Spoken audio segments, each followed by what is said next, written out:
उन शराइत को देख लें जिसमें नंबर 1 होती है एक्सक्लूसिवनेस। हम बात करते हैं कि अगर आप एक्सक्लूसिव रह के काम करेंगे तो 2% आपको इंसेंटिव मिलेगा। सेकंड होता है मॉडल शॉप फॉर्मेशन और सेल्स टैक्स रजिस्ट्रेशन, ये भी इंसेंटिव 2% उस पर डिपेंड कर रहा होता है डीलर का।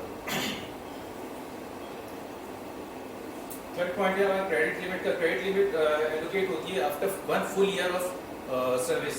जो डीलर जब पूरी सर्किल कंप्लीट करता है तो उसके बाद क्रेडिट लिमिट के लिए क्वालिफाई करता है। फिर फोर्थ चीज़ ये होती है कि हम कोई फिक्स टारगेट डीलर को एलोकेट नहीं करते हैं। उसकी वजह ये है कि हम एक अननेसेसरी कंपटीशन डीलर्स के अगेंस्ट नहीं क्रिएट करते, ये रीज़न है। और फिर फिफ्थ पॉइंट है हिडन इंसेंटिव का, जो कि अभी करंट ईयर में तो हमने नहीं उसको फॉलो किया है, लेकिन ये कि हमारे प्लान का पार्ट रहा है, हम उसको हिडन और सरप्राइज इंसेंटिव देते रहे।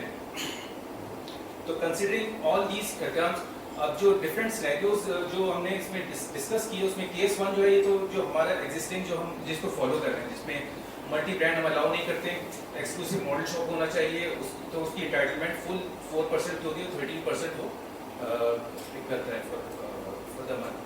तो इस तरीके से 3 केसेस हमने बिल्ड किए हैं, जिसमें एक तो केस होता है कि एक मल्टी ब्रांड डीलर है, वो कह रहा है मैं मल्टी ब्रांड नहीं छोड़ सकता, तो हमने उसमें जो हम प्रपोज कर रहे हैं आगे के लिए, उसमें एक उसको इस तरह के डीलर अलाउ करें अपने नेटवर्क में कि वो मल्टी ब्रांड किसी और शॉप पे कर सकता है, और उसका हम लेकिन एक्सक्लूसिव का 2% नहीं देंगे, और मॉडल शॉप को फॉर्म करेगा 2% लेके 11% को उसमें अपने पिक कर सकेगा monthly, as compare to 13% of हमारा करंट नेटवर्क है। फिर इसी तरीके से केस 3 ऐसा था कि वो कहता है कि मैं मल्टी ब्रांडिंग नहीं करूँगा, लेकिन मैं एक्सक्लूसिव होके काम कर सकता हूँ, लेकिन मॉडल शॉप नहीं बना सकता, तो वो भी 11% का केस बनेगा। और केस 4 है, वो कहता है कि मैं मल्टी ब्रांड भी नहीं छोड़ सकता और मॉडल शॉप भी नहीं बना सकता, तो हम बिल्कुल डिस्करेज करते हैं इस तरह के केसेस को, कंसिडर ही नहीं करते, तो उसको we will start considering those cases. तो इस तरीके से 3 केसेस हमने बिल्ड किए। अब इसके अगेंस्ट फिर हमने जो रिवाइज हमारी टर्म्स बनेंगी वो उसमें ये होगी, मॉडल शॉप में हम इसको कह रहे हैं ठीक है मॉडल शॉप नहीं मैंडेटरी नहीं है, और क्रेडिट लिमिट, लेकिन फिर उसको वो डीलर जो है वो क्वालिफाई नहीं करेगा किसी भी क्रेडिट लिमिट के लिए, even after completion of 1 year.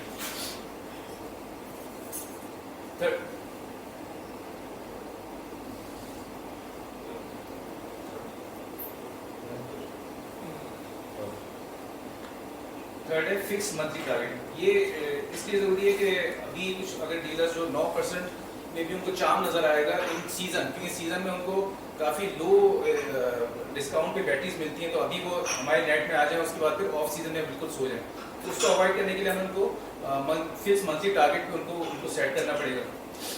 और 4th पॉइंट हमारा है नो हिडन इंसेंटिव, नो या मतलब लेस हिडन। जो हिडन इंसेंटिव अपने डीलर्स के लिए हम देखते हैं, वो हम उसमें फिर उस नेटवर्क के लिए या तो उसको कम रखेंगे या फिर उसको बिल्कुल नहीं रखेंगे। ये टर्म्स हैं जो हम रिवाइज आगे प्रपोज करेंगे उसके बाद फिर। अच्छा, coming to PDCA for the first half, commercial sales 89% हमने अगेंस्ट प्लान किया, और इसको हमें individually month on month basis पे देखने की ज़रूरत होगी, जो मैं कमिंग स्लाइड में दिखाऊंगा। इसको टोटलिटी में शायद इतना अच्छा ना समझा सकूँ। बैटरी टॉनिक में अचीव किया, मार्केट शेयर हमारा तकरीबन 1% लूज किया ओवरऑल। डीलर डेवलपमेंट पे भी आगे डिटेल में बात की है, तो सेल्स एनालिसिस पे आ जाते हैं फर्स्ट हाफ में। अच्छा, sales month on month basis पे अगर देखें तो इसको अगर मेजर जो हाईलाइट्स हैं फर्स्ट हाफ की, उसमें एक तो स्लो मार्केट कंडीशंस थी, फिर market lockdown due to COVID, ये सिर्फ साउथ की मार्केट ने, कराची जोन की मार्केट ने एक्सपीरियंस की चीज़, और प्राइस इंक्रीज हमने लिया और क्लेम रिजेक्शन की। तो जुलाई का अगर देखें तो जुलाई में हमने स्टार्ट किया, हमने तकरीबन 5% ओवर बजट हमने सेल्स अचीव की, 56% हमें यूटिलाइजेशन की लिमिट थी, मार्केट स्टॉक के हमारे एक्सेप्टेबल लेवल पे थे 87,415। लेकिन फिर अगस्त के मंथ में, ये वो मंथ था जिसमें शुरू के 9 दिन टोटल लॉकडाउन, जो मार्केट लॉकडाउन के अंदर, और फॉलोड बाय आशूरा और डेज ऑफ।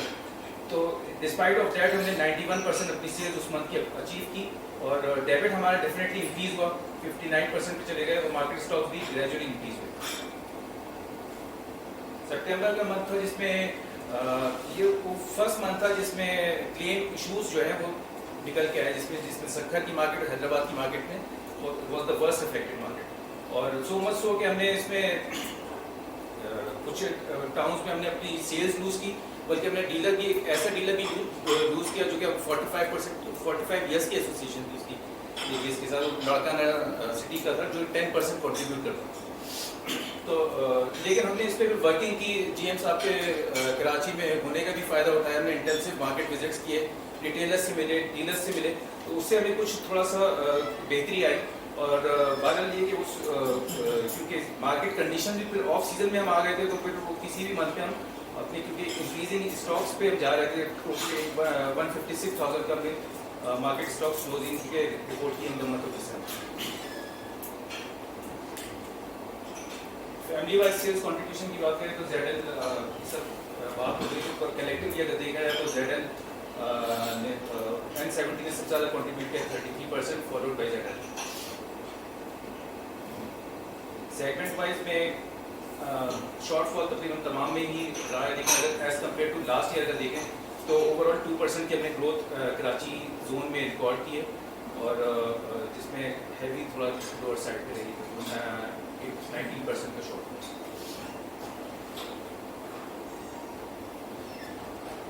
ये सेल्स मिक्स है, इसमें जो हमारा बजटेड सेल्स मिक्स था, जो variant wise GX, GL, SP और वाशी, तकरीबन 47, 31 और 19% से हमने इसको बजट किया था, और एग्जैक्टली इतने पे ही हमारी सेल्स जो है वो हमने रिकॉर्ड किए हैं, 47% की GX और 31% SP और 19% वाशी। मार्केट शेयर की बात करें तो ओवरऑल 32% मार्केट शेयर, 7% की मार्केट ग्रोथ थी। क्रेडिट एंड रिकवरी ट्रेंड पे अगर नजर डालें तो ये इंक्रीजिंग ट्रेंड है, 56% से हमने स्टार्ट किया, 88% हमने रिपोर्ट किया फॉर द टोटल जो अगेंस्ट आउटस्टैंडिंग जो भी लिमिट्स थी। उसमें हमारी पॉलिसी यही रही है कि उसको उसके इंटेंसिव फॉलोअप रखते हैं, और उन डीलर्स की सप्लाईज भी रोक लेते हैं जिनकी तरफ से पेमेंट्स वीक होती है। रिकवरी प्लान अगर गोइंग डाउन, अगर इसको नेक्स्ट 6 मंथ्स का देखें तो हमने प्लान किया कि इसको 90% से हम तकरीबन 19% पे लेके आएंगे, 150 मिलियन पे एक्सपेक्टेड है कि हम इसको क्लोज करेंगे। ट्रेड डेट्स का एजिंग एनालिसिस अगर देखें तो तकरीबन 99% हमारे जो एजिंग जो डेट्स है वो तकरीबन 3 मंथ्स में फॉल कर रहे हैं, फॉलोड बाय जो 1% जो 4 to 6 मंथ्स। कुछ नेटवर्क की बात कर लेते हैं। इसमें अगर इंडिविजुअली देखें, कराची में हम इसमें कोई नया डीलर इन 6 मंथ्स में इंडक्ट नहीं कर सके, लेकिन 2 एरिया ऐसे जिसमें हमारी बात जो चल रही है, ठट्टा में और बल्दिया टाउन में, जो कि मैच्योर स्टेज पे। इसका कंट्रीब्यूशन जो है वो 43% जोन में होता था, जो कि डिक्लाइन होकर 40% हो गया। लाइकवाइज अगर इसको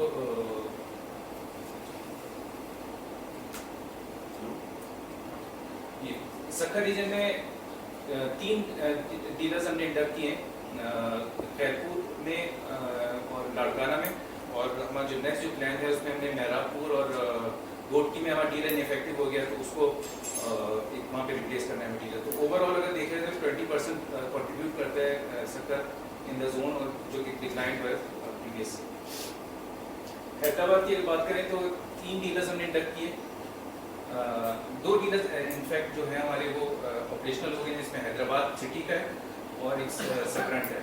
सांगड़ में हमारी बात चल रही है, और हैदराबाद में एक दूसरे डीलर की बात चल रही है। तो इंशाल्लाह नेक्स्ट 6 मंथ में हम 2 डीलर्स मजीद इसमें इंडक्ट करेंगे, और कंट्रीब्यूशन इसकी ऑलमोस्ट उसी लेवल पे जिस पे लास्ट ईयर थी। बलूचिस्तान में वो रीजन है जिसमें हमने सबसे ज़्यादा काम किया नेटवर्क पे। इसमें तकरीबन 4 डीलर्स इंडक्ट किए, और उन वेकेंट एरियाज में इंडक्ट किए जहाँ पे प्रेजेंस नहीं थी। तुर्बत में, पंजगूर में, डोरालाई में और खुजदार की बड़ी मार्केट है, क्योंकि एक डीलर वहाँ पे काम कर रहा था, हमने एक सेकंड डीलर भी वहाँ पे अपॉइंट किया, तो उसकी डेफिनेटली फिर उसका मैं फिर सामने भी आया रिजल्ट, 23% इसकी कंट्रीब्यूशन बढ़ गई है प्रीवियस 18%। सेकेंड हाफ की अगर सीएस प्लान की बात करें तो 499,000 यूनिट्स का हमारा जो लास्ट ईयर की सीएस थी उसमें 556,000 का बजट है, 11% की ग्रोथ है। तो ओवरऑल 933,428 पे हम इसको क्लोज करेंगे। और ये सब चीज़ों के लिए हमें ज़्यादा बात है कि जो एक्शन प्लान हमने बनाया है वो इसमें हम ये कि नेटवर्क को स्ट्रेंथन करेंगे, न्यू डीलर्स हम मजीद ऐड करेंगे, डीलर्स प्रॉफिटेबिलिटी पे को मॉनिटर करेंगे, और डीलर्स की एक्सक्लूसिवनेस पे हम काम करते रहेंगे। Focus areas to achieve these points इसमें अगर देखें तो न्यू डीलरशिप जैसे कहा, shop boards installation, foreign trip हम इसको एग्जीक्यूट करेंगे, promotional item, dealer meeting, retailer meetings, factory visits, market visits और team motivation. Thank you. Question answer session 10 minutes के लिए और Karachi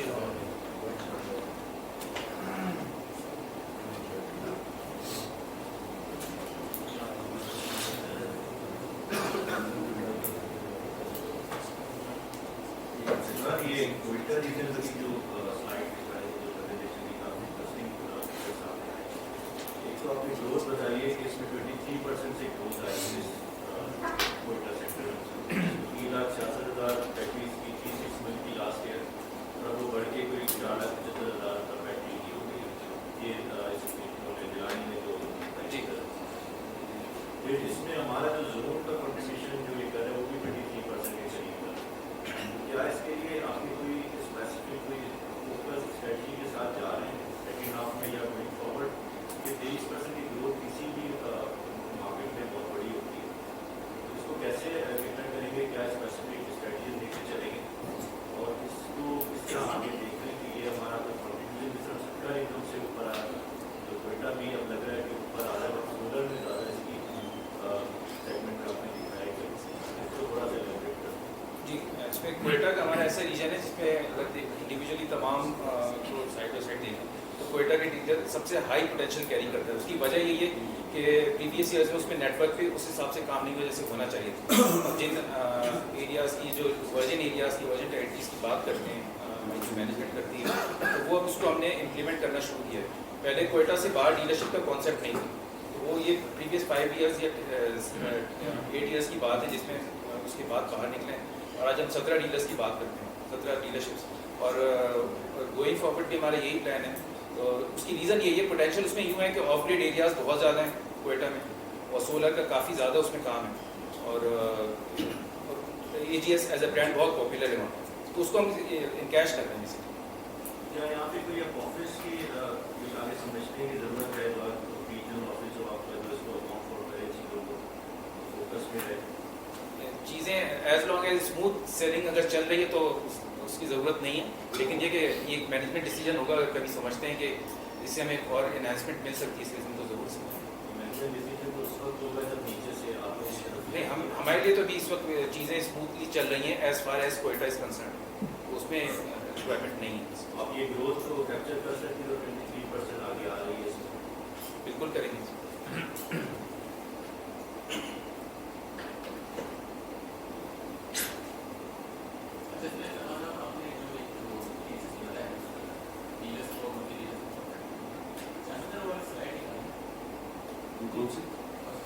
action point terms of use.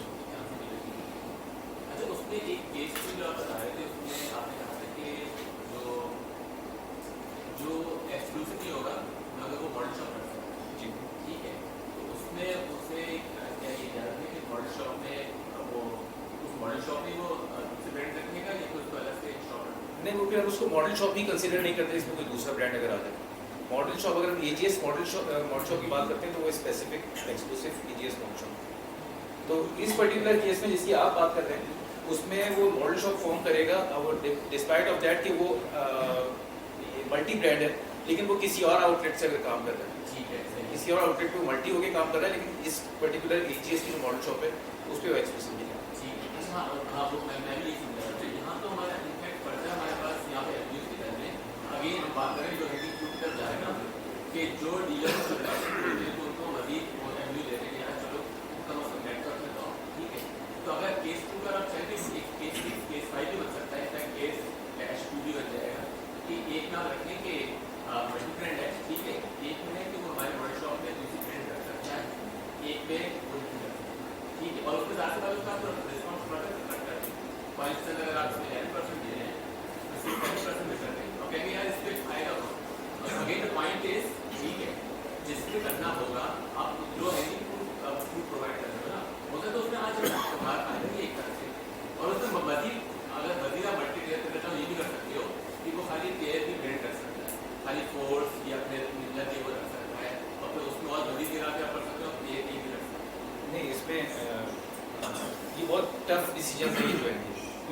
इसका इम्पैक्ट जो एग्जिस्टिंग नेटवर्क है उस पर भी हमें देखना है कि उस पर क्या इम्पैक्ट आएगा।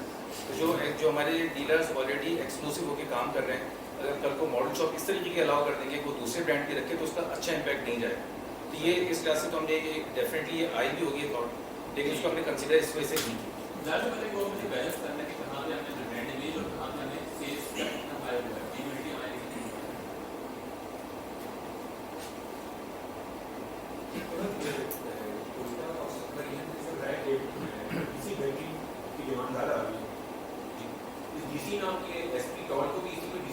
जी हाँ बिल्कुल, एसपी टॉल ही अगर बात हम डीसी की बात कर रहे हैं तो उसमें मतलब मेजॉरिटी आप उसको एसपी टॉल ही कंसिडर करें।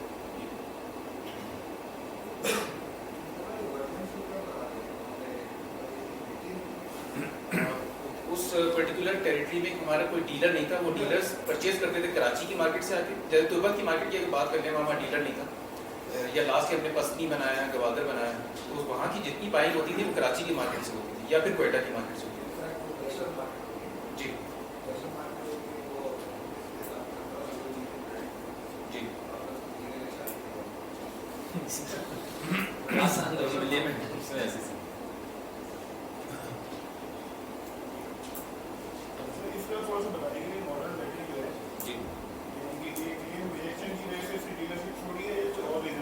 नहीं, इससे मेरी बात हुई, वो बहुत डिजेक्टेड था क्योंकि उसने कहा मैं 45 इयर्स काम किया है एजीएस का, ठीक है। तो उसमें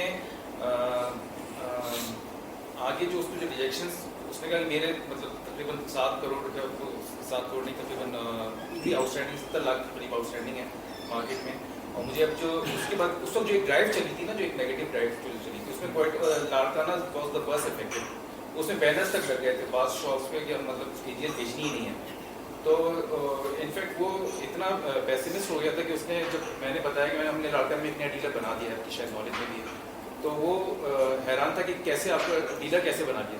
तो जो रफ़ी साहब वाली बात है कि जो उन्होंने बताया कि कुछ डीलर्स हमने बनाए जो कि थोड़ा सा पछता रहे हैं कि मतलब क्योंकि जो कुछ भी हो, तो अल्लाह का शुक्र है कि मतलब कराची ज़ोन में अगर देखें तो अभी उस लेवल तक बात नहीं आई, क्योंकि उसके बावजूद भी हम कामयाब हुए लाड़काना में डीलर बनाने। तो उसकी रीज़न उसकी यही थी, वन ऑफ द रीज़न उसकी यही थी कि जो अब ये क्लेम के जो मामला हैं इसको मैं शायद हैंडल ना कर सकूँ। वन ऑफ द रीज़न कह सकते हैं, लेकिन जिस टाइम पे हुआ ना वो इम्पोर्टेंट है, क्योंकि हम ये बात कर रहे हैं ये सितंबर और अक्टूबर में उसका ये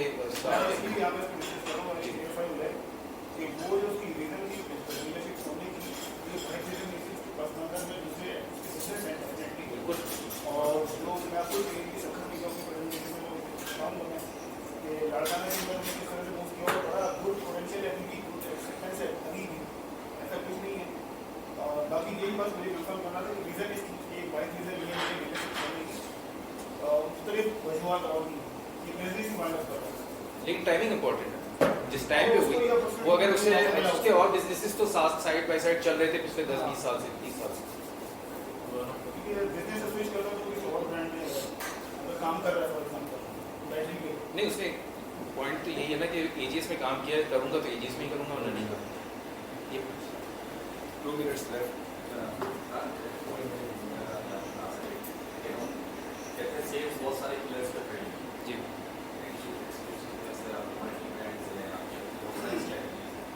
अगर ओवरऑल सेल कंट्रीब्यूशन में हमने मुझे क्लेम सेटलमेंट को कितना परसेंट कंट्रीब्यूशन है वो किस तरह से आता है, क्या उसका क्लेम अगर 100% सेटल हो जाए तो सेल कितना कंट्रीब्यूट करता है और अगर नहीं हो तो कितना परसेंट सेल पर सेट करता हो।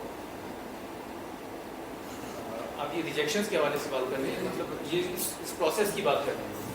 देखिए क्लेम रिजेक्शन एक तो क्लेम जैसे क्लेम सेटलमेंट का प्रोसेस है। सेल को कितना परसेंट तक परफेक्ट कर सकते हैं। अच्छा जब क्लेम सेटलमेंट के प्रोसेस की बात करते हैं, क्लेम सेटलमेंट प्रोसेस अभी भी एजीएस जो है अगर हम कंपेटिटर्स में देखें द बेस्ट, इसमें मतलब ये कि कोई दो राय नहीं है, डीलर्स भी इसको एक्नॉलेज करते हैं और ट्रेड भी एक्नॉलेज करती है बाकी। लेकिन उसमें जो मेरा जो पॉइंट था इसमें उसमें था जो जो मैं बात आपकी समझाऊँ, अगर उसका टोटलिटी में अगर बात कर रहे हैं तो ये एक उसमें उसकी बड़ी कॉन्ट्रीब्यूशन है। यही अब इसी हद तक पूछ रहे या और इसमें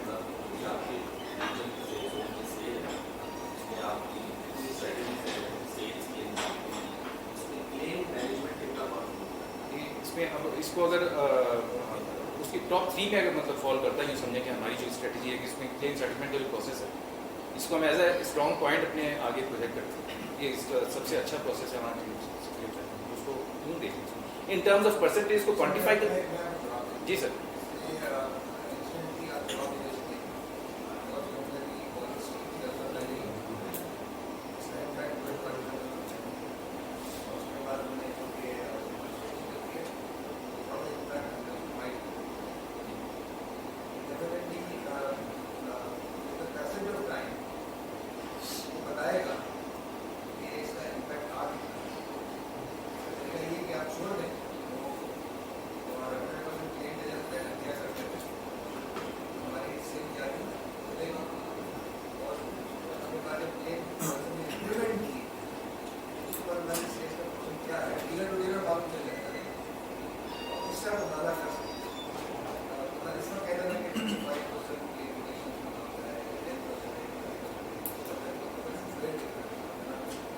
ये जरूर है कि इसका असर हो या ना हो, वर्ड ऑफ माउथ की स्पीड से जाता है कि ये हो सकता है खुदा खास करके कि ये 30-40 भी जा सकते हैं। तो जब कस्टमर तक बात जाती है तो कस्टमर उसके डाउट हो सकते हैं ज़्यादा हो जाते हैं कि इसका क्लेम नहीं है, क्योंकि कस्टमर को मालूम नहीं है कि मार्केट में लोग क्या करते हैं, तो फिर ये बातें बोलने चले जाएगी कि चीज़ का क्लेम नहीं है। तो this will be very bad. So let the things going on और उसके बाद डीलर टू डीलर हमें देख सकेंगे उसकी सेल्स में क्या फर्क है, फिर आप लोग क्या करेंगे। सर इसी तरह भी है कि आपने थर्ड और फोर्थ केस में जो है नोटिस खत्म कर दिया, तो इसमें क्या चार्जिंग एरिया भी डेफिनेटली खत्म हो जाएगा, उसकी भी वो नहीं रहेगी, तो उसमें चार्जिंग एरिया में लगभग कस्टमर में जाता है। अगर इसमें सिर्फ मॉडल शॉप अगर आप खत्म कर रहे हैं तो अगर इसमें चार्जिंग एरिया की वो डाल दें कि चार्जिंग एरिया वो बनाए, जो मेरी एक स्टैंडर्ड प्रैक्टिस जो है वो फॉलो करते हैं। इसमें जब इस मॉडल की तरफ जाने की एक वजह यही है जो हमने फेस किया, और इसमें जो नॉन जेन्युइन क्लेम्स वगैरह के हवाले से बात की, तो अगर डीलर हमारा डायरेक्ट रिटेल एंड कंज्यूमर को सेल करेगा वो ताकि अच्छी बैटरी उसको वो डेफिनेटली आप लोग हमारे साथ होंगे और वो उसको नेट में लाने का मकसद ही पर्पज़ ही है, तो उसको हम फिर उसको देख सकते हैं कि उसमें चार्जिंग एरिया अगर उस लेवल का नहीं, मॉडल शॉप के लेवल का ना सही, तो कोई एक सेकंड ईयर में हम एक ऐसा स्टैंडर्ड बना दें कि वो उसको फॉलो करें, इसमें काम कर सकते हैं। एक पॉइंट बहुत इम्पोर्टेंट है, ये तो स्ट्रेटजिकली डिसाइड है कि हमारी जो एक डिपेंड ओवर द टैक्स की उसके कस्टमर्स को फॉर्म लेके कहते भी हैं कि हम प्रोडक्ट अच्छा बनाते हैं, क्वालिटी बनाते हैं, लेकिन क्लेम देने से हमारी क्वालिटी बड़ी खराब होगी बर्बाद होगी। इसलिए कि पहले किसी मिसाल आपको दे दो कि किसी डीलर्स के पास पहले 5% क्लेम आया करता, उसके बाद वो क्लेम 5% हमने उसको एंटरटेन कर बावजूद जानते हुए क्लेम्स का बनता नहीं है, उससे इम्पैक्ट क्या है, उससे इम्पैक्ट ये क्या है कि डीलर्स में खुश नहीं थे, अगर से आपकी क्वालिटी बहुत ख़राब होगी 5% आता था, हम 10% आ रहा है, तो उससे क्या हुआ कि आपने डीलर की ये बात शुरू हो गई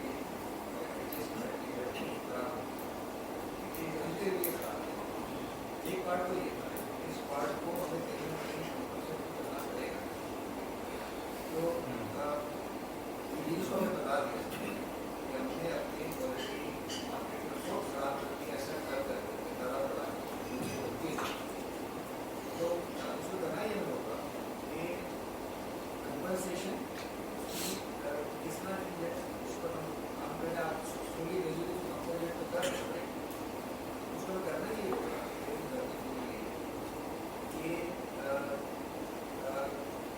लेन को हमें डीलर के साथ जब डीलर कर रहे हैं इनिशियली आपको उन्हीं रिटेलर उन्हीं डीलर के साथ बार बार समझाना होगा, उनको ट्रेन करना पड़ेगा, जो सभी चीज़ कर रहे हैं उसको बनाना होगा, और डीलर्स को हम कन्विंस कर रहे हैं कि वो डीलर्स के जो आपके पास आते हैं लिंक्स के आते हैं उनको आप ये तस्वर करें कि प्लीज आज वो डीलर्स, ठीक है, उससे आपको किसी चीज़ में बेहतर हो सकता है। ये पॉसिबल ही नहीं है कि कंपेटिटर ये काम नहीं कर रहे हैं, कंपटीटर अगर ये नहीं करेगा तो जरूर है कि उसके पास बहुत राय मौजूद है कि उसको कंपलसरी कर सकता है, लेकिन वो करता क्या है, वो करता ये सिस्टम है इसका, उसको इस तरीके से बनाता है कि उसकी जितनी क्लीन की कॉस्ट है वो डीलर्स के इंसेंटिव से डिडक्ट कर ले रहे हैं, लेकिन डीलर को क्लियर मैसेज नहीं जाता कि डिडक्शन में किस वजह से होगी, राइट। हम शुड बहुत ट्रांसपेरेंट है, वी रिमेन ट्रांसपेरेंट और जो करें ये क्यों दोबारा बताना हो सकता है ये इतना डीलर चला जाए, ये हो सकता है कि दूसरा करना वाला चले जाए, तो हम उसकी कॉस्ट आपको देनी पड़ेगी, अगर कॉस्ट की कुछ चीज़ हो नहीं सकती है तो उसको कॉस्ट देंगे, कन्विंस करेंगे डीलर को कि लेकिन will not be stopping our strategy just keep follow to right. ये आप लोग ध्यान में रखें, ये मत तसव्वुर करें, हम होता है कि हम लोग कंपटीशन करते हैं, कंपटीशन ये रहती है कि जो कस्टमर कह रहा है, जो डीलर कह रहा है वो ठीक कह रहा है, उसको ट्राई करना पड़ता है।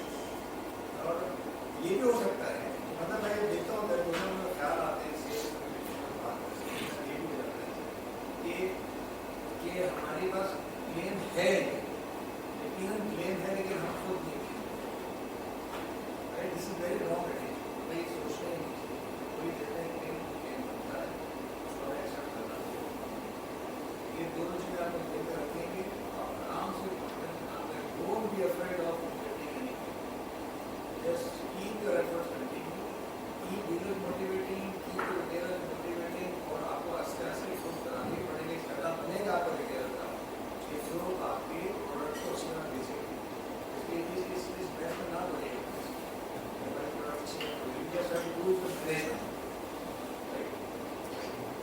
Thank you very much, thank you. Multan region के लिए फहद रियाज।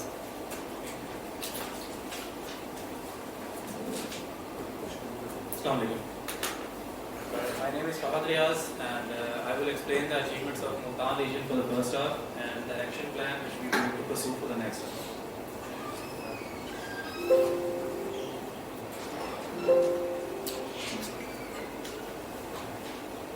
Starting with a brief introduction of Multan region, it has 5 districts: Multan, Bihari, Muzaffargarh, Khanewal and Ludhiana, with a population of around 9 million. और इसका जो zone में contribution है that is around 27%। अगर हम brand wise market share की segregation देखें तो ओसाका 31% पे है, AGS is at 27%, Exide 18%, others 11% and Phoenix at 13%। Top 5 dealers and their monthly contribution is as follows, जिसमें Pakistan tyre and battery, yes इसकी contribution is on the higher side, but क्योंकि हमारी कुछ रीजन की इंटरनल रिस्ट्रक्चरिंग भी हुई थी जुलाई में, जिसकी वजह से इसका contribution is on the higher side, but हम ऑलरेडी इसकी विसिनिटी में 2 डीलर्स डेवलप कर चुके हैं।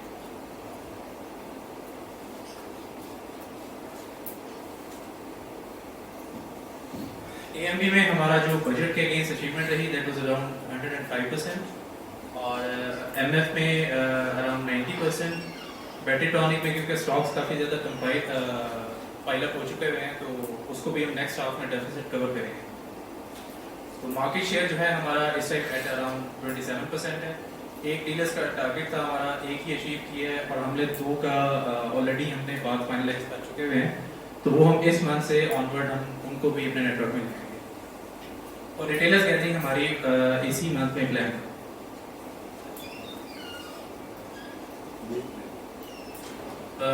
सेगमेंट वाइज अगर हम सेल्स कंट्रीब्यूशन देखते हैं तो 24% जो है हमारा हैवी का बजट था, उसके अगेंस्ट हमारी 24% की ही हैवी की अचीवमेंट रही है, और मीडियम में 41% का बजट था जिसके अगेंस्ट 36% की अचीवमेंट रही, और लाइट में हमारा 35% का बजट था जिसके अगेंस्ट 40% की अचीवमेंट रही। एक एस्टिमेटेड कंजम्पशन पैटर्न जो रहा ऑटोमोटिव में दैट वाज अराउंड 35%, यूपीएस में हमें 11% मिला, सोलर की कंट्रीब्यूशन 24% रही, और एग्रीकल्चर क्योंकि हमारा एरिया है तो उसकी भी 30% हमारी कंजम्पशन रही। जेटल फैमिली और N120 family and N70 family तकरीबन कोई 60% टोटल सेल्स का कंट्रीब्यूट करती है। सीरीज वाइज अगर हम कंट्रीब्यूशन की बात करते हैं तो जो बात काबिल गौर है, लास्ट ईयर जो हमने प्रेजेंटेशन दी थी वाशी सीरीज जो है दैट वाज अराउंड 21% to 22%।